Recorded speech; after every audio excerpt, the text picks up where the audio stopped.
Part 1. There will be time for you to read the instructions and questions, and you will have a chance to check your work. All the recordings will be played once only. The test is in 4 sections. At the end of the test, you will be given 10 minutes to transfer your answers to an answer sheet. You're going to hear a conversation between a student and an academic advisor. First, you have some time to look at questions 1 to 4.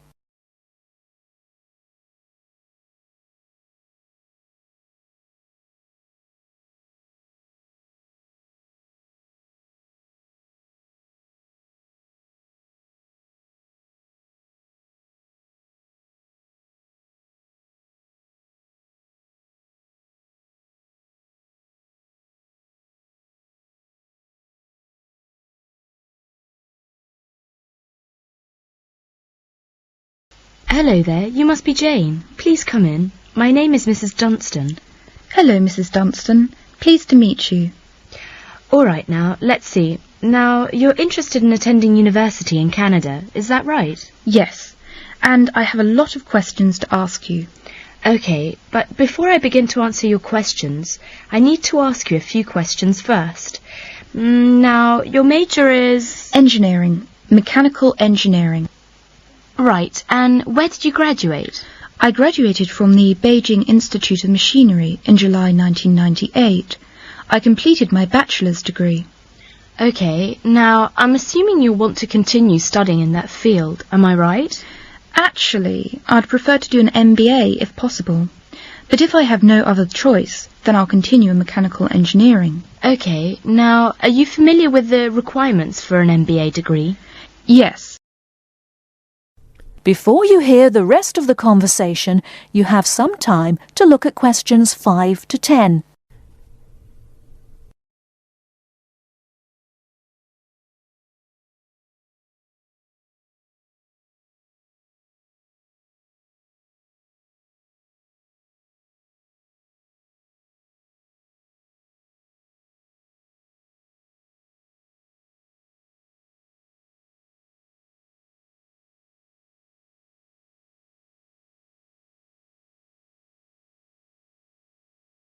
Now listen and answer questions 5 to 10.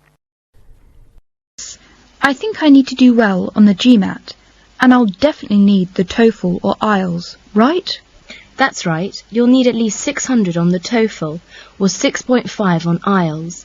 In addition, you need to have completed a bachelor's degree too. Did you take the GMAT yet? No, but I plan to take it in August. The requirements for a master's degree in engineering are a little different. You'll need to take the GRE and of course the TOEFL or Ielts. I see. And when do I start to apply? The best time to start the application process is in November or December of the year prior to your intended year of study. Application forms are usually available in September or October. Which schools in Canada offer the MBA degree? Of the approximately 50 universities in Canada, 20 offer an MBA. Here's a small booklet summarising Canadian university programmes. You'll find all the information on page 22. Great, thanks. And how about tuition and scholarships? Tuition for MBA programmes has been steadily increasing. Some universities now charge the full tuition, meaning that there is no government subsidy. Those universities cost about $10,000 per year, and it's a 2-year programme. Other universities are still government subsidised, so the tuition is only about $4,500 per year. In terms of scholarships, usually the top 5 students entering the MBA programme are given a generous scholarship. All other students have to pay the full fees. International students have to pay the full tuition. That's $10,000 per year. Oh, is it very difficult to get into an MBA programme? Yes, in fact, the competition is very strong. MBA graduates have a pretty easy time finding a job, so many students are eager to do the programme thinking it will guarantee them success in their careers. Well, it sure does sound like an excellent way to start a promising future. What is the school year like? Classes begin in September each year and finish before Christmas. They resume after New Year and finish at the end of April. And after April? Why, that's your summer holiday. Sounds great. I want to thank you, Mrs. Dustin, for all your help. I really do appreciate it. You're very welcome, and if you have any other questions, please feel free to contact me. You know my number, right? I sure do. Thanks very much. Goodbye. That is the end of part 1. You now have half a minute to check your answers.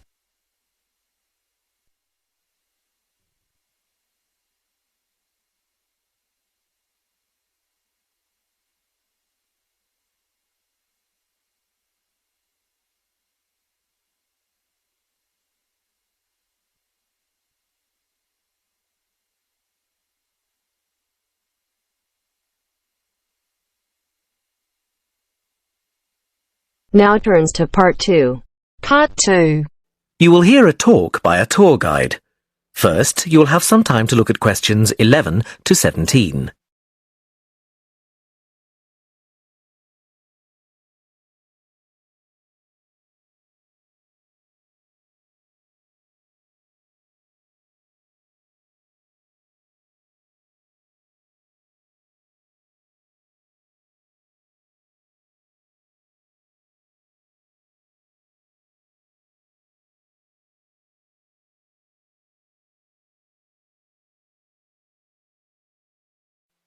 Now listen carefully and answer questions 11 to 17.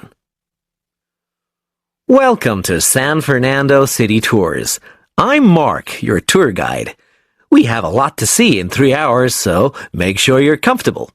We'll be traveling into the historical district first, and then into the town center.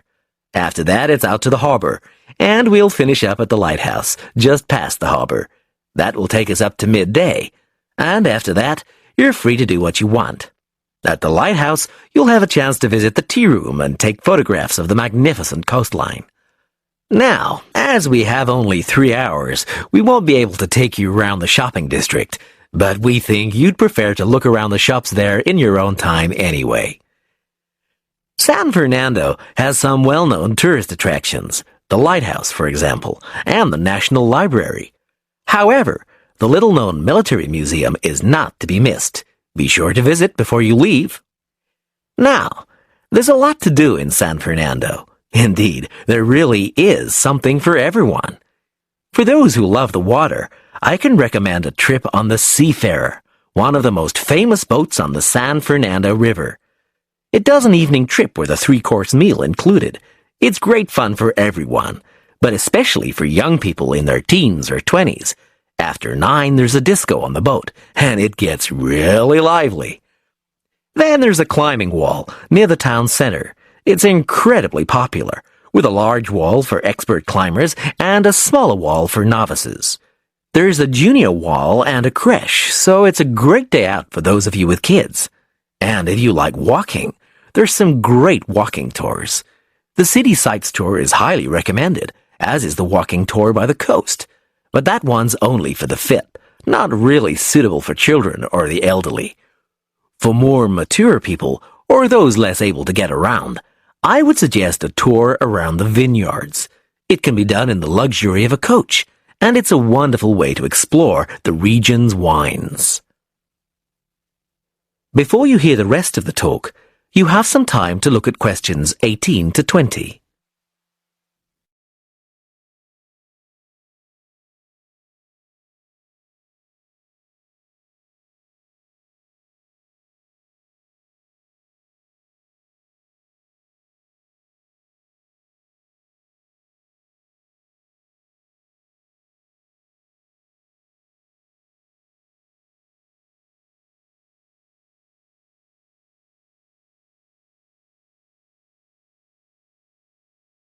Now listen and answer questions 18 to 20. Naturally, there's a charge for all these attractions, but you can get 15% off if you have an Explorer Pass. If you don't have a pass but would like one, the driver here has application forms. Just ask him for one and fill it out while on the tour. Then you hand it into the tour office. Normally, it costs $10, but this year, it's just $7. When you hand it in, You'll get your picture taken for the card on the spot, and then your card is ready to use. Remember to show it whenever you pay for anything. The discounts apply not just to tourist attractions, but some bars and restaurants. Basically, everywhere you see a red Explorer symbol. Ah, we're coming up to the historical district now. If you'd like to look at... That is the end of part 2. You now have half a minute to check your answers.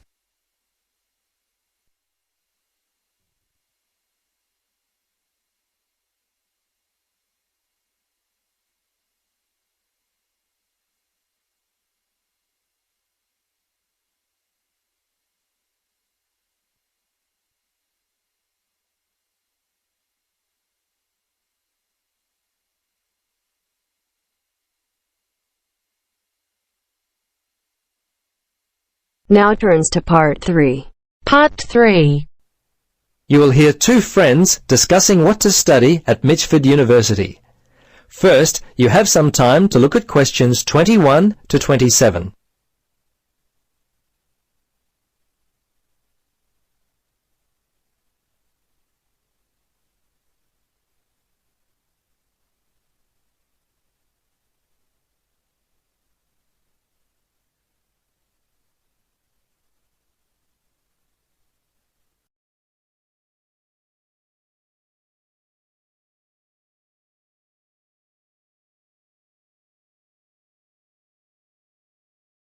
Now listen carefully and answer questions 21 to 27. Hello, Gloria. Hi, Paul. I just heard that you're studying psychology this year. At the moment, that's true, but to be honest, I'm not sure exactly what to study. You're in your third year at university. Do you have any advice for me? Well, it's a difficult question for me to answer, but I do have some ideas, based upon my personal experience, that may be of help. Anything would be helpful at this point. I'm feeling a little worried about what I should do. Well, there are a few things that I would recommend. Firstly, ask yourself, what do you really enjoy studying? For example, maths, English, science? This will help you decide what course you should do. The university handbook lists all the courses available. You should take some time to look at it. A couple of my friends spoke with recent graduates of courses which took up a lot of time. Another thing which took a lot of time was an interview at the Dean of Academic Affairs office. They're always so busy there. Unless you've got a lot of time, I wouldn't bother with either of those ideas. Okay. Gloria, I understand there are some excellent publications that I can look at which will help answer my questions. But the trouble is, I'm having a real hard time locating them. Do you know where I might be able to go? Yes, I encountered this very same problem when I was deciding on what to study. I managed to locate a few excellent books that really helped me to decide what was best for me. Now, some of the details will be a little inaccurate. That's no problem. If you could just remember the titles, I'll be able to look them up at the university library. Now, let me just get my pen. Okay, ready? All right. The first book I found was What Should I Do? It was written by Paul Smith, and I believe it was published in 2000 by Smith Brothers. I think this was the best book I read, although Judy Newton's Choosing University Courses was also an excellent help for me. Can you remember what year that one was published? Let me see. Most of the books I read were published around the same year, 2000, I think. I can't remember who published it. I think it was Printers Limited. You'll have to check that one out yourself. No problem. This is just what I've been looking for. Anything else you could recommend? Yes, there was one other book which I remember because my cousin works for the publishers Brown and Tate. He started there in 2002. Anyway, the book's called Surviving University and was written by Julie White. It's an excellent book which came out in 2004. I certainly recommend it. Before you hear the rest of the conversation, you have some time to look at questions 28 to 30.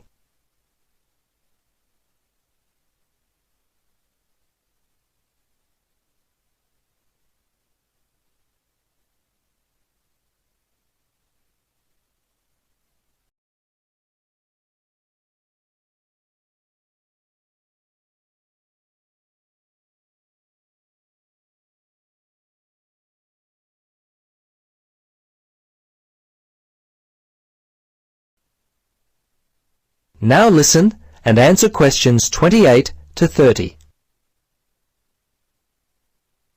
Gloria, this discussion has been so helpful. I wonder if I might ask one more question. Sure. What would you like to know? Well, I'm wondering why you finally decided to study psychology. Well, what helped me to decide was my interest in working with people. I think that's what you've got to really decide in your own mind. Do people give you energy or do they drain you of energy?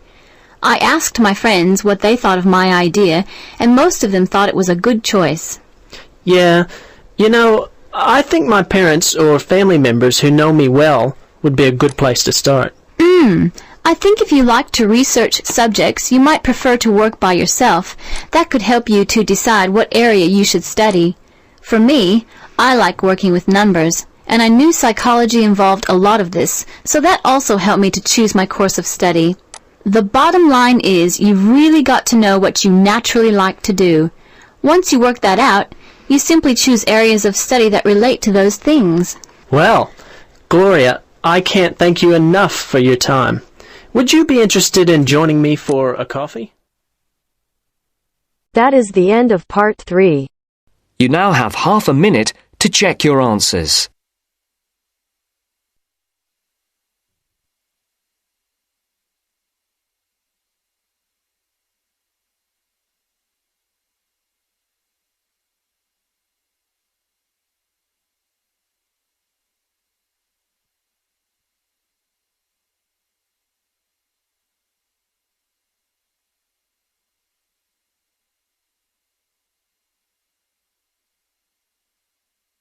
Now turns to part 4. Part 4. First, you have some time to look at questions 31 to 40.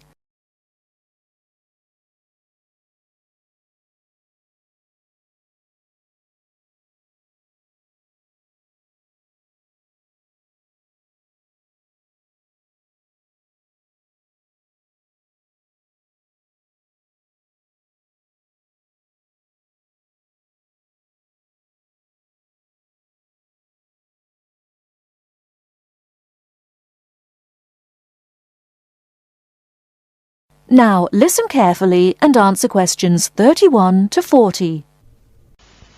Good morning. My name is Susan Smith. I'm a personal manager. You're Tom Swain from England. Is that right? Yes. I saw the advertisement about the job in yesterday's newspaper. Well, Mr. Swain, I'd like to talk about your personality. You know, the right personality is essential for the job, and we'll give you some psychological tests later on.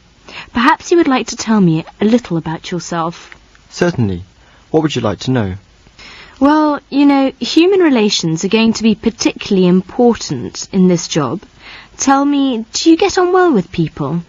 Very well indeed. I'm never short of friends. Good. Sometimes, though, you may have to be very tough. For example, you may have to sack someone. Would you say that you're capable of being really hard? If something has to be done, I'll do it. You studied management sciences in the UK, didn't you? By the way, what type of degree did you get? A first class. And then you did a master's degree in America. Tell me, what was the title of your thesis? My thesis?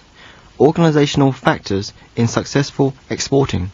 Tell me, how many foreign languages do you speak? 3. French, Spanish and some Arabic. Oh, I've started learning Japanese. You'll have to work abroad a lot, and that can be very frustrating sometimes. Would you say that you are a patient person? Yes, and I would say that I'm a very patient person. I've never seen the point in losing one's temper. It's very good. Can you keep a secret?